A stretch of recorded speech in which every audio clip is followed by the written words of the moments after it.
Masuk kerja, saudara, seorang anggota Polri berpangkat Aibda yang berdinas di Satuan Samapta Polresta Bengkulu dipecat.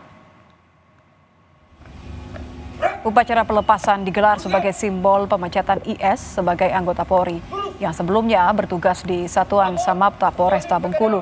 Keputusan PTDH terhadap IS didasari hasil sidang kode etik yang menyatakan IS tak lagi memenuhi syarat sebagai anggota Polri. IS yang sebelumnya berpangkat Aibda terbukti melakukan pelanggaran karena tak menjalankan tugas selama 1 tahun. Tidak melakukan pekerjaannya dengan baik. Jadi bentuk punishment, kalau misalkan punishment yang paling tinggi adalah dengan melakukan PTDH. Jadi mereka karena sudah ada keputusannya, kemudian kita secara simbolis tadi diupacarakan untuk pelepasan anggota. Karena mereka sudah tidak masuk kerja hampir 1 tahun, kemudian kita sidangkan, kemudian turun keputusan PTDH dari Bapak Kapolda, kita upacarakan. Terkait anggota Polri yang di PTDH karena tak masuk kerja selama 1 tahun, kita akan bahas bersama Komisioner Kompolnas Yusuf Warshim. Selamat malam, Pak Yusuf. Selamat malam.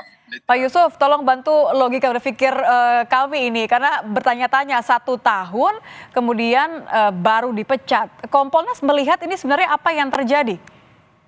Ya, ini sebenarnya pertama upacara seremonial simbolis pelaksanaan pemberhentian tidak dengan hormat.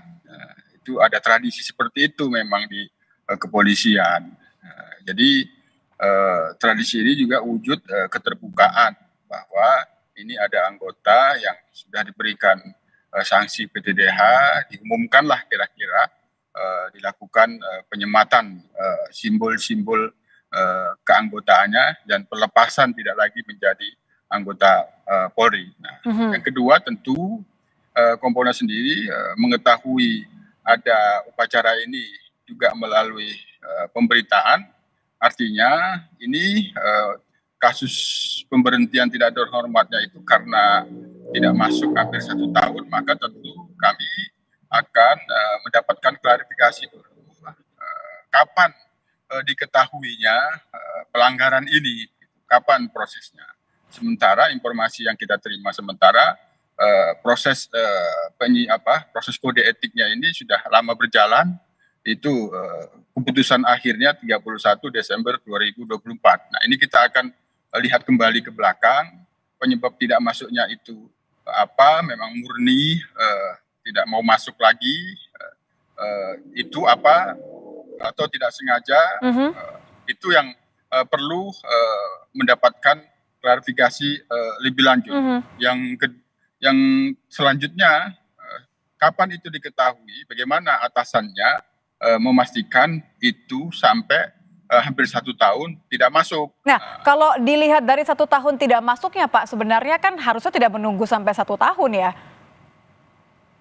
Ya itu, makanya kita akan pastikan kapan diketahuinya yang bersangkutan tidak lagi masuk dalam tugas itu, sehingga untuk mengetahui mengapa baru diketahui. Nah, bagaimana atasannya mengetahui pada waktu itu, apakah memang yang bersangkutan tidak termonitor secara pasti dalam pantauan, dalam perkiraan atau dalam persepsi atasannya bahwa yang bersangkutan masih menjalankan tugasnya, sementara pada kenyataannya tidak. Ini akan kita mendapatkan klarifikasi, atau ada proses banding tidak kemarin itu. Ini semuanya nanti kita akan mintakan klarifikasi.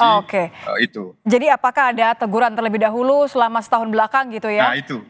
Jadi pertanyaan saya berikutnya, Pak, terlepas dari masih penyelidikan ya, ini selama 1 tahun meskipun tidak bertugas tetap terima gaji? Nah itu yang akan kita lihat, kalau sama sekali tidak diketahui sebelum ada keputusan seperti ini ya diduga itu masih berjalan selama itu tidak diketahui bahwa yang bersangkutan tidak masuk. Tapi akan kita lihat apakah ada SP1, SP2 yang kemudian akhirnya diproses dalam sidang kode etik. Ini yang akan kita lakukan klarifikasi, yang ini masih kita tunggu karena pemberitaannya kan ramainya baru sore ini. Dan baru sampai di telinga Kompolnas ya. Kalau normalnya sebenarnya berapa jangka waktu sebelum seseorang ini kemudian dipanggil karena dianggap melanggar kode etik? Ya kalau berdasarkan aturan disiplin di Polri itu 30 hari berturut-turut bersih, 30 hari tidak masuk. Apabila itu sudah diketahui itu di PTDH itu. Langsung Makanya, PTDH ya? iya, ini kok sampai lebih 30 hari, bagaimana awal ceritanya ini? Maka kita ingin lihat juga atasannya mengetahuinya itu kapan, atau jangan-jangan atasannya tidak mengetahui, gitu. Oke. Kalau sampai memang ada pengabaian dari atasannya, artinya Kompolnas memastikan bahwa ini akan diusut sampai sejelas mungkin? Ya, setelah kita mendapatkan klarifikasi lengkap, kami akan dalami apabila memang ada proses yang masih terlewatkan, memastikan kapan atasannya mengetahui untuk memastikan bahwa ini tidak berfungsi pengawasan melekat, tentu nanti kita akan rekomendasikan mengapa ini terlewatkan itu. Ini pernah nggak sih Pak Yusuf ada kejadian seperti ini? Atau misalnya temuan lain yang kira-kira serupa sama-sama tidak masuk lebih dari 30 hari berturut-turut tapi tetap terima gaji dan baru di PTDH? Sejauh pantauan Kompolnas yang ditemukan itu 30 hari. Nah, 30 hari sudah ditemukan itu berturut-turut tidak masuk, langsung diproses itu. Di dalam kasus lain yang sudah 30 hari berturut-turut tidak masuk itu proses PTDH. Ini makanya kita kaget kok bisa sampai hampir 1 tahun itu baru ada proses seperti ini. Maka kita akan cek ke belakang dulu bagaimana proses diketahuinya yang bersangkutan sudah hampir tidak masuk di 1 tahun. Itu bagaimana itu. Tolong ingatkan kami Pak, jadi kalau sebelum PTDH ini kan harusnya ada teguran, ada sanksi, boleh dijelaskan tahapan itu sebenarnya seperti apa untuk mitigasi supaya tidak terjadi lagi? Ya biasanya kan kalau itu tidak masuknya tidak berturut-turut gitu, apakah seperti itu? Misalnya ada 7 hari, 10 hari mangkir, sehingga 10 hari, 7 hari mangkir itu dihitung bisa berkali-kali, apakah seperti itu biasanya langsung diberikan teguran, itu biasanya langsung teguran. Tadi rumusnya 30 hari ditemukan fakta yang bersangkutan berturut-turut tidak masuk dalam fakta-fakta kasus di oknum lain itu langsung diberhentikan, itu diproses itu di PTDH itu. Oke. Terima kasih Pak Yusuf Warshim, Komisioner Kompolnas sudah bergabung bersama kami di Kompas Malam. Selamat malam Pak.